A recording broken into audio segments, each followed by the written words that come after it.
Well, they can easily be unregistered and untraceable ghost guns. And now one state lawmaker is trying to ban them. The move comes after President Biden earlier this week also introduced new proposed restrictions on ghost guns.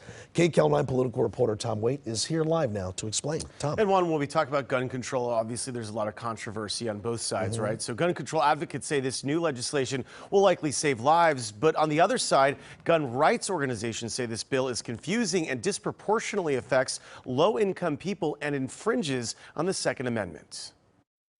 Your children are not supposed to go before you. Arvis Jones with Moms Demand Action, a gun control advocacy group. Jones speaking out in Leimert Park Friday in support of newly proposed state legislation that would ban ghost guns. Jones lost her son to gun violence. I can't tell you what the pain is like.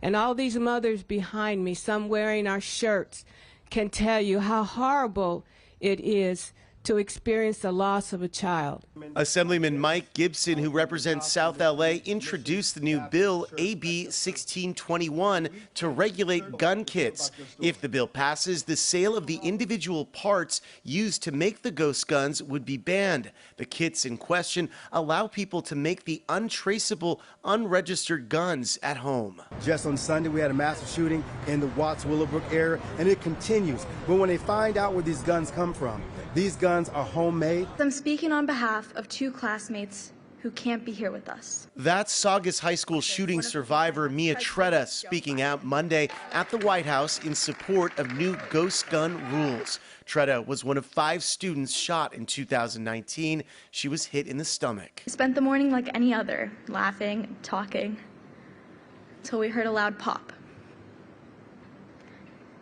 It was a gunshot, followed by 6 more. Tretta's best friend, 14-year-old Dominic Blackwell, and 15-year-old Gracie Ann Muehlberger were killed. I later learned that we had been shot by a 16-year-old student for reasons I will never know. He had brought his father's weapon to school, a firearm I would come to know as a ghost gun. President Biden is proposing new rules that would require gun makers to include serial numbers, be federally licensed, run background checks, and keep purchase records as long as they are in business. Gun rights advocates say the laws are vague and potentially damaging. All of this stuff does, both the federal rule and this 1621 really do is raise the cost and complexity of gun ownership. Matthew LaRosiere, Policy Council of Firearms Policy Coalition, says he doesn't believe the laws will hold up in court. They're just adding vagueness and criminalizing possibly, and again, it's quite vague, so it's not clear, but it seems that they're just criminalizing more conduct and making it harder for Californians to exercise the most core function of their right to keep and bear arms.